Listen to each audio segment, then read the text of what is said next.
Guys, welcome back to my YouTube channel. അപ്പോൾ ഞാനിപ്പോൾ നിൽക്കുന്നത് കനകക്കുന്നിലാണ്. കനകക്കുന്ന് പാലസിലൊരു വീഡിയോസ് എടുക്കാൻ വന്നതാണ്. അപ്പോൾ വീഡിയോസ് എടുക്കാൻ വന്നപ്പോഴാണ് അറിയുന്നത് ഇവിടെ ഇന്നാണ് ഇനോഗ്രേഷനാണ്. അപ്പോൾ ഇവിടെ ലൈറ്റൊക്കെ ഇട്ട് സെറ്റായിരുന്നു. അപ്പോൾ ഞാൻ വിചാരിച്ചത് നിങ്ങളെ കാണിക്കാമെന്ന്. ഓക്കെ, ഫസ്റ്റ് നമ്മൾ കയറുമ്പോൾ തന്നെ കാണുന്നത് ഇങ്ങനെ ഒരു മെറ്റീരിയൽ വെച്ചിട്ട് ട്രീസുമായിട്ട് അറ്റാച്ച് ചെയ്ത് വെച്ചിരിക്കുന്ന ഒരു ഡെക്കറേഷനാണ്. ഇഷ്ടപ്പെട്ടു. നമ്മൾ ഈ ഒരു നോർത്ത് ഇന്ത്യൻ വെഡ്ഡിങ്ങിൻ്റെയൊക്കെ ഈ ഹൽദി ഫങ്ഷൻ അല്ലെങ്കിൽ സംഗീത് നൈറ്റിനൊക്കെ ഇടുന്ന പോലത്തെ ഒരു ഡെക്കറേഷനാണ്. പിന്നെ അതാ ഈ പോട്ട് വെച്ചിട്ടുള്ള ഒരു ഡെക്കറാണ്. ഇത് വളരെ നൈസ് ആണ്. നമ്മൾ വരുമ്പോഴും അവിടെ ചേട്ടന്മാരത് ഡെക്കർ ചെയ്തുകൊണ്ട് നിൽക്കുന്നതേ ഉണ്ടായിരുന്നുള്ളൂ.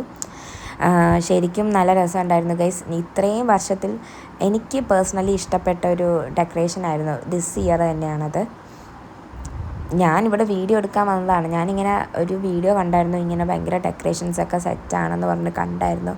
അപ്പോൾ ഞാൻ വീഡിയോ എടുക്കാൻ വന്നതാണ്. അപ്പോൾ എനിക്ക് വളരെ ഇഷ്ടപ്പെട്ടതുകൊണ്ട് ഞാൻ നിങ്ങൾക്കും കൂടി അത് കാണിച്ചു തരാമെന്ന് വിചാരിച്ചു. ഇവിടെയൊക്കെ മെറ്റീരിയൽ, അതായത് ലൈറ്റ് ഉണ്ട്. അത് കുറച്ചും കൂടി രാത്രിയാകുമ്പോൾ ലൈറ്റ് കാണാൻ ഭയങ്കര ഭംഗിയാണ്. പക്ഷേ ഈ ഒരു പോർഷനിൽ മറ്റേ പേപ്പർ ഉണ്ടല്ലോ, നമ്മുടെ ഈ കളർ പേപ്പർ വെച്ചിട്ടുള്ളൊരു ഡെക്കറേഷനായിരുന്നു. ഇതെനിക്കിഷ്ടപ്പെട്ടു ഗൈസ്. ഇതിന് മുമ്പ് ഞാനിത് കണ്ടിട്ടില്ല, ഇങ്ങനത്തെ ഒരു ഡെക്കറേഷൻ. പിന്നെ ഞങ്ങൾ കുറച്ചും കൂടി നടന്നു പോയി കഴിഞ്ഞു.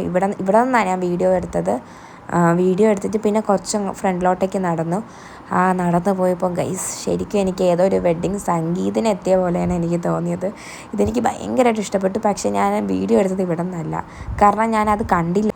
പിന്നെ ഇവിടെ നിന്ന് താഴോട്ട് നോക്കുന്ന ഒരു വ്യൂ ഉണ്ട് ഗൈസ്. കാരണം ഫുള്ളും ലൈറ്റൊക്കെ ഇട്ടിട്ട് ആ സെറ്റായിരുന്നു. കുറച്ചും കൂടി നന്നായിട്ട് എടുക്കാമായിരുന്നു, പക്ഷേ ഞാനത് എടുത്തില്ല.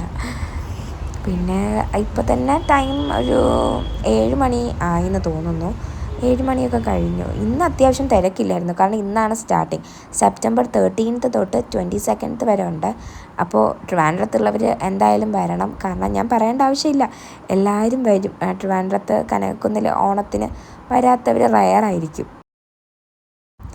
ഞാൻ പക്ഷേ ഇങ്ങനെ ലൈറ്റിംഗ് ഒക്കെ ചെയ്യുമെന്ന് വിചാരിച്ചില്ല. കാരണം ഇപ്രാവശ്യം നമ്മുടെ വയനാട് ഇതിന് ശേഷം ഇങ്ങനെ ലൈറ്റിംഗ് ഉണ്ടാവുമെന്ന് വിചാരിച്ചില്ല.